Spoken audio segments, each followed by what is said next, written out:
स्वागत है आपका इंडिया डेली पर। मैं हूं आपके साथ पलक सहगल और मैं हूं आपके साथ किरण। आप देख रहे हैं 3 का सवाल।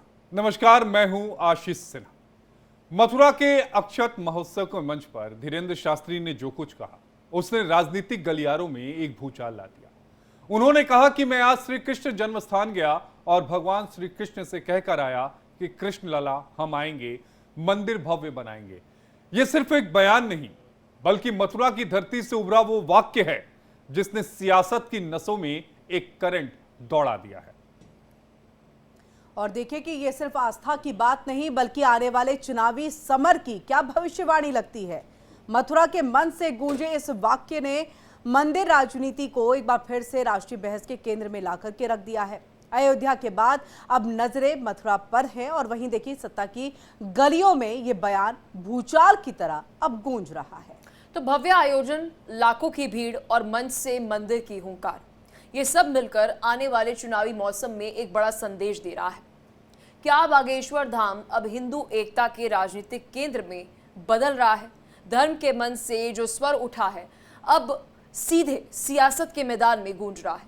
क्या ये अध्यात्म का उदय है या चुनाव से पहले हिंदुत्व की नई पिच तैयार हो रही है? आज विस्तार से इसी मुद्दे पे 3 के सवाल में चर्चा करेंगे। महाराज जी, दिल्ली से जो आगाज होने वाला था, आज मथुरा से भव्य तरीके से उसका आगाज हो गया है। बिल्कुल अभूतपूर्व तरीके से। महाराज जी, और क्या संदेश देना चाहेंगे इस पदयात्रा के जरिए? इसके बाद बस अंत में यही कहना है, सामाजिक समरसता हो, देश में एकता हो, हिंदू प्रबल हो, हिंदू मुखर हो और हिंदुओं में एकता हो, भारत हिंदू राष्ट्र हो, यमुना मैया शुद्ध हो, गौ माता गो अभ्यारण्य बने, गौ संवर्धन हो, गौ माता राष्ट्र माता हो, यही मंगल कामना। आप जन्मभूमि दर्शन करने गए थे?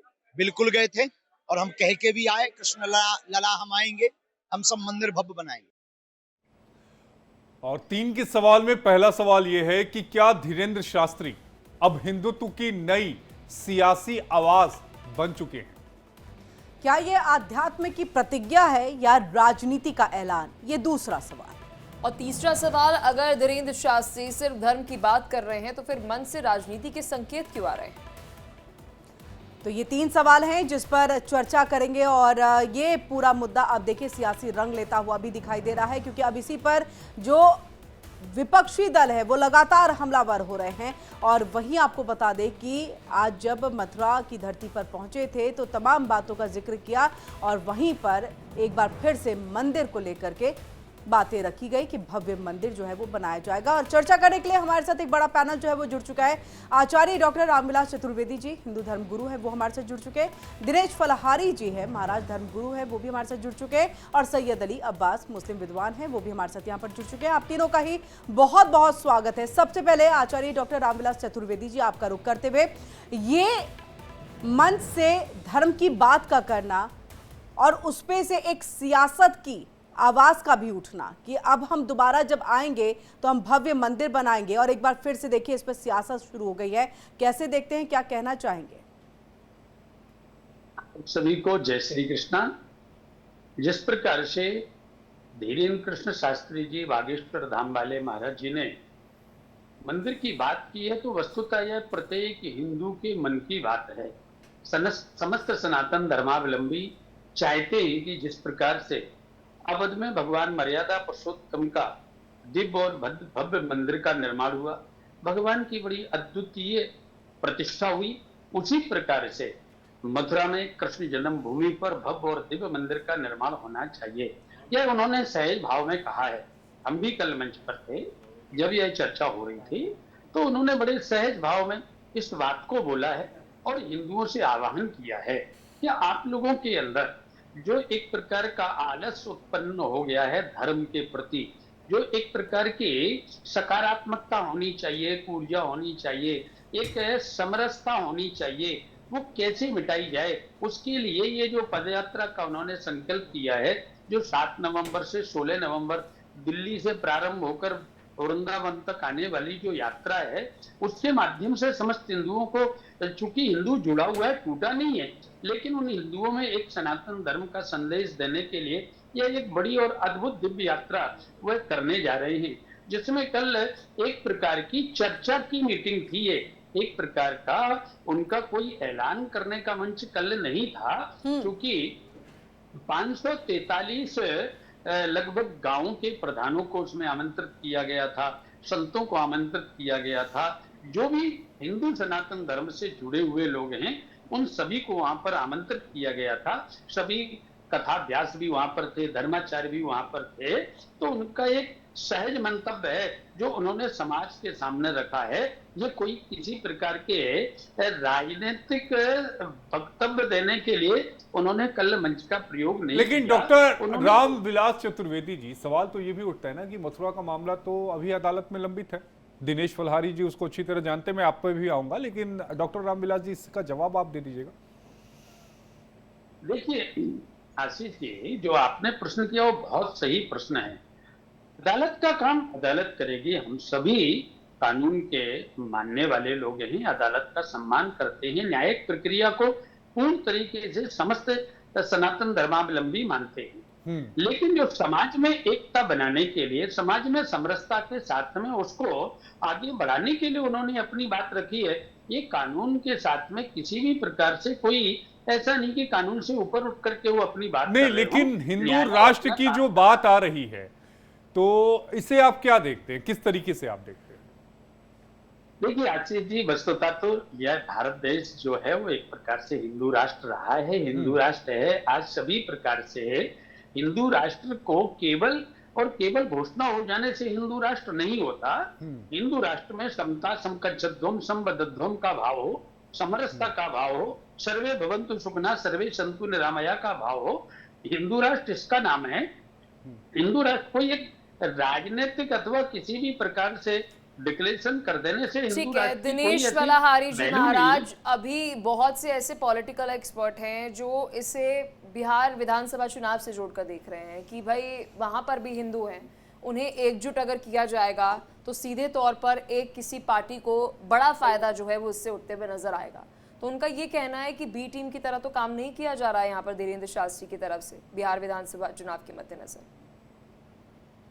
देखिए, आप सभी को राधे राधे। आपके जो चैनल के माध्यम से हमको सुन रहे हैं, आप सभी को हम जय श्री कृष्णा प्रणाम करते हैं। धीरेन्द्र शास्त्री जी से हमने पिछली बार जब वृंदावन आए थे उनसे हमने कहा था कि शास्त्री जी, हमने संकल्प ले रखा है कि जब तक हमारा कृष्ण मंदिर आजाद नहीं होगा तब तक हम भोजन नहीं करेंगे। तो उन्होंने हमारे इस बात को बड़ी गंभीरता से लिया। हमने कहा कि आप कृष्ण जन्मभूमि के लिए भी जन जागरण के लिए एक यात्रा कर दीजिए, क्योंकि आपकी यात्रा में करोड़ों लोग जुड़ते हैं, करोड़ों फॉलोअर्स हैं। तो उन्होंने कहा ठीक है, इस यात्रा के बाद हम अगली यात्रा कृष्ण जन्मभूमि के लिए करेंगे। तो अब की बार भी उन्होंने ये घोषणा की है कि कृष्ण जन्मभूमि का भव्य दिव्य मंदिर बनना चाहिए। तो इससे चुनाव का कोई मतलब नहीं है। हमारे सनातन धर्म में हमारे जो मठ मंदिर हैं, जहाँ हमारे कृष्ण भगवान का जन्म हुआ, उस जन्म स्थान को मुक्त करने के लिए यदि कोई जागरण किया जाए, यदि जनता को जगाया जाए, सनातनियों को उसके बारे में बताया जाए, तो उसमें चुनाव का कोई मतलब नहीं। वो किसी पार्टी से नहीं है, वो हमारे सनातनी हिंदुओं के गौरव है और उन्होंने बहुत अच्छा संकेत नहीं, दिया है। दिनेश फलहारी बाबा, आपको क्या मतलब कैसे लग रहा है कि सनातन को जो लोग मानते हैं उन्हें नहीं पता कि कृष्ण भगवान का जन्म कहाँ हुआ था, या फिर उसे बताने की जरूरत है? ऐसा क्यों लगता है? देखिए, कुछ हिंदू सोए हुए हैं, उनको जगाना जरूरी है। हमारे सनातनी जब तक आप उनको जगाएंगे नहीं तब तक वो जागेंगे नहीं। तो बागेश्वर महाराज जी, नहीं, यहाँ पर जगाने का तात्पर्य क्या है दिनेश फलहारी जी? यहाँ पर जगाने का तात्पर्य क्या है आपका? जगाने का तात्पर्य यही है कि हमारे जो सनातनी हैं उनको बताया जाए कि हमारे कृष्ण भगवान का जब जन्म हुआ था उस मूल गर्भगृह में आज भी माखन मिश्री का भोग नहीं लगता है। आज भी वहां पर भोग प्रसाद ठाकुर जी को नहीं दिया जाता, वहां पर नमाज पढ़ी जाती है। ऐसे स्थान जागरण बहुत जरूर। नेटवर्क में कुछ प्रॉब्लम आता है। एक रिएक्शन में सैयद अली अब्बास जी से ले लूंगा। सैयद साहब, आपने बात सुनी, दिनेश जी की भी सुनी, अपने बात डॉक्टर रामविलास चतुर्वेदी जी की भी सुनी। जी, तो मुझे बताइए, मुझे सवाल बताइए। देखिए, बड़े सीधा सा सवाल है। जो दो बातें कही गई, पहला ये कहा गया हिंदू राष्ट्र, और दूसरी बात कही गई है कि मंदिर वहीं बनेगा जहां भगवान श्री कृष्ण का जन्म हुआ था। देखिए, हम तो आशीर्वाद देना चाहेंगे आपके जो यंग नवयुवक ये बाबा बने हैं। हम तो कहेंगे कि ये बाबा जो राम रहीम है उनसे भी ज्यादा बड़े बाबा बन के सामने आए, बल्कि हम तो ये कहेंगे नहीं, राम रहीम के साथ तुलना मत करिए सैयद भाई। राम तो रहीम के साथ आप बाबा बागेश्वर की तुलना करिए मत करिए। हम तो बाबा बागेश्वर को कहेंगे कि वो जो है 2047 में भारत के प्रधानमंत्री बने। आप सब कुछ कहिए जो आपकी इच्छा हो, लेकिन कम से कम ऐसे व्यक्ति के साथ तुलना तो मत करिए कि जो रेप का दोषी हो। नवयुवक है, ये नया लड़का है, तो हम तो यही कहेंगे कि आशीर्वाद देंगे कि भगवान इनको और तरक्की दे और बहुत बड़े जो है देश के नेता बने, देश को संभाले और देश का कल्याण करें, सभी का कल्याण होगा। तो हम तो यही कहेंगे कि आने वाले 2047 में बागेश्वर धाम जो है वो देश की राजधानी बन जाए और ये प्रधानमंत्री नहीं तो सैयद अली अब्बास जी, फिर आपको ऐसा क्यों लग रहा है कि देश के नेता बनने चाहिए, देश के प्रधानमंत्री बनने चाहिए बाबा बागेश्वर? क्या लग रहा है कि मथुरा को लेकर के जो उन्होंने कहा, जो भव्य मंदिर को लेकर के उन्होंने कहा, उसमें किसी तरह का कोई आपको दोहराए चीजें नजर आती है कि ऐसा नहीं होना चाहिए? एक तरफ से आशीर्वाद दे रहे हैं और दूसरी तरफ से नेता बनने की बात कर रहे हैं। देखिए, जब देश में बाबा लोग जो है राजनीति करने लगे और नेता जो है बाबा के बैठ जाए, मंदिर का तो जिक्र कर ही सकते हैं ना। अगर संत है, बाबा है, तो मंदिर का तो जिक्र करेंगे। तो हम कोई इस बात से इनकार थोड़ा ही कर रहे हैं। हम तो उन्हें आशीर्वाद दे रहे हैं कि उनका जो है आप तो नेता का आशीर्वाद दे रहे हैं ना, यानी आपने उनके बात को जो है वो राजनीति से जोड़ दिया है। पहले भी हमने उनको पहले जो है उसका भी आशीर्वाद दे दिया। आपने सुना भी और आपने थोड़ा सा बुरा भी लगा। नहीं तो राम रहीम के साथ सर कंपेयर किया तो वो चीजें एक्सेप्टेबल नहीं है। बिल्कुल, राम रहीम ने भी बहुत जो है पूरी दुनिया को जो है वो किया था और अपने चमत्कारों से झूठे उससे जो है अपनी ओर आकर्षित किया था। अब राम रहीम का हाल देखा, छांगुर बाबा ने भी किया, धर्मांतरण कराया, गरीब तबके लोगों को लालच दे करके लव जिहाद में फंसा करके धर्मांतरण छांगुर बाबा ने भी किया। ऐसे कई मदरसे चल रहे हैं जहां पर 40-40 लड़कियां शौचालय से निकाली जा रही हैं। तभी तो ये बात यहाँ मत लाइए ना सर सैयद अली अब्बास जी, इसका कोई मतलब नहीं बनता। मैं उसके भी खिलाफ हूँ और तभी तो आज जो है उसकी सजा भोग रहा है। कौन भोग रहा है सर? मदरसा जब चल रहा था, 40 शौचालय से लड़कियां निकली वहां पर, क्या कितने सालों के बाद चीजें उसके बारे में पता चली? तो वो भी वो भी तो हुआ ना, जिक्र करिए, उनका भी नाम लीजिए, उनका भी नाम लीजिए। देखिए, जो भी कानूनी तौर पे गलत करेगा वो सलाखों के पीछे होगा। वही राम रहीम के साथ भी हो रहा है, वही छांगुर के साथ भी हो रहा है। तो कंपैरिजन आपको, मुझे नहीं लग रहा है बाबा बागेश्वर के साथ इनको करना चाहिए, क्योंकि वो अभी फिलहाल जो कह रहे हैं वो अपनी बातों पे अडिग है।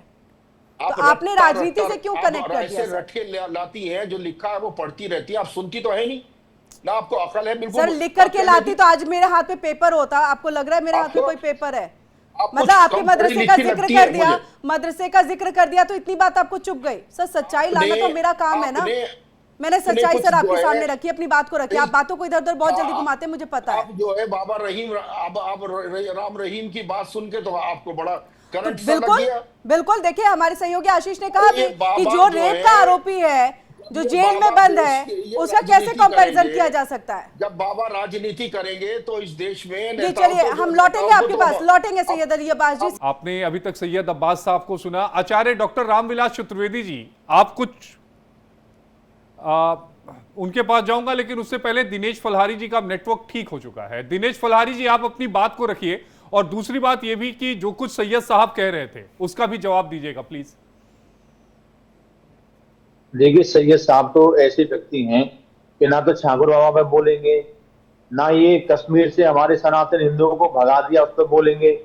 ये तो केवल यही चाहते हैं कि हिंदुस्तान में इनके उसका कानून चले, इस्लाम का। ये लोग नहीं चाहते कि हिंदुस्तान संविधान से चले। हम लोग 87 करोड़ होते हुए भी न्यायालय में लड़ाई लड़ रहे हैं। न्यायालय में याचिका की है हमने कि हमारे मंदिर की जमीन हमें वापस दे दी जाए। इनके पास तो बिल्डिंग का बिल भी नहीं है। दिनेश भाई साहब, सैयद भाई इससे पहले भी मेरे साथ कई डिबेट में आए हैं और उन्होंने हमेशा छांगुर का और छांगुर जैसी मानसिकता के लोगों का खुल के विरोध किया है। ये पहली बार नहीं है कि सैयद भाई हमारे साथ डिबेट में आए, इससे पहले मुझे ध्यान में है उन्होंने हमेशा विरोध किया है। तो सैयद भाई के लिए इस तरह के शब्द मुझे लगता है कि सही नहीं है। आप अपनी बात पूरी देखिए, सैयद भाई जी ने कभी ये नहीं कहा कि हमारी कश्मीर से सनातनियों को क्यों भगा दिया, कभी इन्होंने किसी डिबेट में नहीं कहा, इन्होंने कभी विरोध नहीं किया। ये तो चाहते हैं कि केवल हिंदुस्तान में इनके इस्लाम का राज रहे। हमारी तो समाज से करोड़ हिंदू है, तब भी हम न्यायालय में जाते हैं, न्यायालय में प्रार्थना करते हैं कि हमारे मंदिर की जमीन वापस कर दिया। यदि इनका बड़ा दिल है तो ये ऐलान कर दीजिए कि हमारे भगवान का जब जन्म स्थान है वहां से अपनी मस्जिद हटा लीजिए। इनको क्या आपत्ति है? जो मुगल शासक औरंगजेब ने गलती की थी उस भूल को ये सुधार लीजिए, अपनी मस्जिद को वहां से हटा लीजिए, हमारे मंदिर को बन जाने दीजिए। लेकिन ये लोग नहीं कहेंगे। ये तो इन्होंने क्या मस्जिद के लिए और जगह दी थी, मंदिर को तोड़कर ही मस्जिद क्यों बनाई? पूछिए इनसे आप। ठीक है, एक रिएक्शन ले लेते हैं डॉक्टर सैयद साहब से। सैयद साहब, इसका जवाब दीजिएगा। देखिए डॉक्टर साहब, आप जो है भगवान श्री कृष्ण को इतना छोटा मत बनाइए। आप कह रहे हमारे आप ठेकेदार नहीं है भगवान कृष्ण जी के, वो हमारे जितने आपके उतने हमारे भी हैं। आपको शर्म आनी चाहिए, इतना छोटी बातें कर रहे हैं आप। अरे फिर व्यक्तिगत आप हो जाते हैं सैयद भाई, आप व्यक्तिगत मत होइए ना। इस तरह के शब्दों का इस्तेमाल काहे करते हैं आप? वो आपके लिए इस तरह के शब्दों का इस्तेमाल कर रहे हैं क्या? देखिए, आपने कश्मीर की बात की, कश्मीर के बारे में ये मेरे ऊपर जो लांछन लगा रहे हैं, इस तरह की छोटी मानसिकता के लोग ये बाबा बन के कैसे गए? ये बहुत छोटी मानसिकता के लोग हैं। हम भगवान श्री कृष्ण को भी उतना ही मानते हैं जितना आप मानते हैं। हम बल्कि आपसे ज्यादा ही मानते हैं। आप ढोंग करते हैं, आप पाखंड करते हैं उनके नाम पे। दिनेश जी, जवाब दीजिएगा।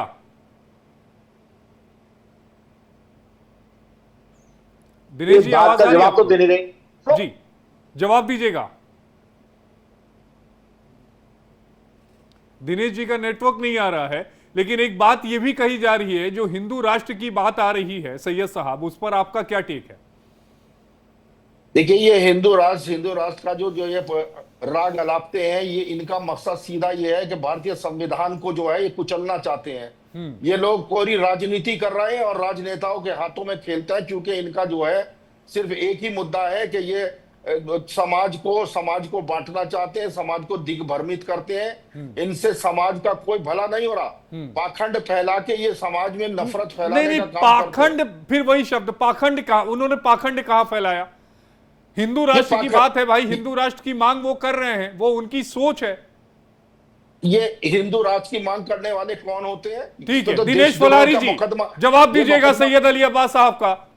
ये कौन होते हैं? ये देश को बांटने वाले या संविधान को कुचलने हम वाले? इनसे कहना चाहते हैं 1947 के बाद में मुस्लिमों को पाकिस्तान दे दिया, हिंदुओं को हिंदुस्तान दे दिया, फिर भी आप लोग हिंदुस्तान में रुक गए। हिंदुस्तान में रुककर हिंदुओं की मांग को आप नाजायज बताते हैं। यदि हिंदू राष्ट्र बन जाए तो आपको क्या दिक्कत है भाई? हमारे उस समय के कुछ नेताओं ने गलतियां। अरे फलहारी जी, उस समय ये कहा गया था जब बंटवारा हुआ था कि जो जहां रुकना चाहता है वहां पर रुक सकता है।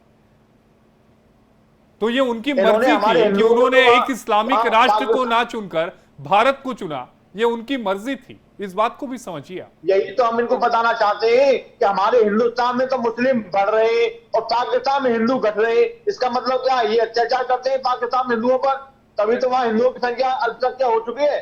और हमारे हिंदुस्तान में इनकी जनसंख्या वृद्धि 8.5% की दर से बढ़ रही है। इनको कोई कष्ट नहीं है हमारे हिंदुस्तान में, और ये हमारे पाकिस्तान में, बांग्लादेश में सब हिंदुओं पर अत्याचार करते हैं। अब हिंदू मुसलमान पे टॉपिक चलाएगा। सैयद जी जल्दी जवाब दीजिए, फिर डॉक्टर रामविलास जी आपके पास आऊंगा। सैयद जी प्लीज। जी, मैं इनको बताना चाहता हूं कि ये हिंदू राष्ट्र का जो ये पाखंड करते हैं, इसने पाकिस्तान का हाल देखा है। 80 के दशक में जनरल जियाउल हक ने पाकिस्तान को एक इस्लामिक राष्ट्र बनाने का जो वो पाखंड किया था, उसने आज पाकिस्तान को कहां रसातल में पहुंचा दिया है। इसको ये पता नहीं है कि एक धर्म के नाम से कोई भी जो देश बना है वो हमेशा बर्बाद हुआ है। इस आदमी को अकल नहीं है। ठीक है, डॉक्टर रामविलास जी। देखिए, पहले तो ये सैयद भाई को अपने शब्दों को यहाँ डिबेट में बहुत सोच करके बोलना चाहिए। मेरी सबसे घोर आपत्ति है कि जो इन्होंने राम रहीम के साथ में बाबा बागेश्वर जो समस्त जनमानस के लिए काम कर रहे हैं उनकी तुलना की, यह इनका बड़ी कुंठित मानसिकता का प्रतीक है। दूसरा, जिस प्रकार से एक नेता बताने का काम किया, यह भी इनकी मानसिकता बहुत गलत है। तीसरी बात, मांग उठाना और प्रत्येक हिंदू का कार्य है। यह हिंदुओं के अग्रणी होकर के अगर धीरेन्द्र महाराज इस प्रकार से सनातन राष्ट्र की बात कर रहे हैं, हिंदू राष्ट्र की बात कर रहे हैं, इसमें कहां पर गलत है? और इसमें तो आपको इनका सहयोग करना चाहिए। यदि यह वस्तुतः हिंदू राष्ट्र होगा तो इसमें आप ध्यान रखना सैयद भाई कि निश्चित ही आप सभी का विरोध होने वाला है। जो आपकी मानसिकता में पाकिस्तान की स्थिति बसी हुई है वह इसके लिए बसी हुई है क्योंकि आप हमेशा हिंदुस्तान को पाकिस्तान के साथ कंपेयर करना चाहते हैं। हिंदुस्तान सोने की चिड़िया है, यह विश्व गुरु है और सारे विश्व को ज्ञान देने वाला है, इसलिए भ्रम से आप निवृत्त हो जाइए। नहीं, रामविलास जी, ये शब्द सही नहीं है कि मानसिकता पाकिस्तान की बसी हुई है। ये शब्द सही नहीं है, ये शब्द सही नहीं है। इनको किसी भी प्रकार से हिंदुस्तान जहां आज हमारी इकोनॉमी कहां पहुंची है, हमारे यहाँ पर कितना, ठीक है सैयद, आप जवाब दे रहे हैं, सैयद भाई का जवाब सुन लेते हैं। सैयद भाई, के लिए खून दिया है, अपने देश के लिए मरने मिटने के लिए हम तैयार हैं। आप जैसे पाखंडी, फिर आप इस तरह के शब्दों का इस्तेमाल कर रहे हैं सैयद भाई। आप पाखंडी, मैं आपको बार बार मना कर रहा हूं, आचार्य डॉक्टर रामविलास जी हैं, आप इस तरह के शब्दों का इस्तेमाल कर रहे हैं। आचार्य पाकिस्तानी लग, अरे मैंने उसी समय ऑब्जेक्शन किया ना, आप क्यों कह रहे हैं? मैं ऑब्जेक्शन के लिए मैं हूं ना। नहीं, मैंने उसी समय टोका। अजय जी, ये डॉक्टर जो है, ये दोनों लोग मुझे लग रहे हैं ये पाकिस्तान के नहीं भाई, मैं उसी समय टोक रहा हूँ। ऐसा तो है नहीं कि मैं उनको फ्लो में जाने दे रहा हूँ। मेरे हिंदुस्तान के बारे में ध्यान जरूर रखिए। शब्द भी किया तो मैं 2 शब्द बोलूंगा आपके खिलाफ। सैयद जी, सबसे पहले तो एक्शन और शब्द दोनों का थोड़ा ध्यान रख करके बात करिए। थोड़ा सा बात ध्यान रखें। आइए ना, टॉपिक पे आइए ना, टॉपिक पे बात करिए ना। अधिकार किसने दिया मेरे देश को बांटने के लिए बात करते हैं? सर देखिए, आपने यहाँ पर मेरा कहा, आपने यहाँ मेरा कहा, वही जब दिनेश फलहारी जी ने मेरा कहा तो उस पे आपको ऑब्जेक्शन हो गया। अभी भी तो आप मेरा देश कह रहे हैं ना, वो भी तो कह रहे थे मेरा। मतलब आप दोनों तो एक ही तराजू पे हैं, फिर क्यों अपने आप को पलड़ा जो है उसको भारी रख रहे हैं? अगर उन्होंने हिंदू राष्ट्र की बात कर डाली तो आप समर्थन दे दीजिए।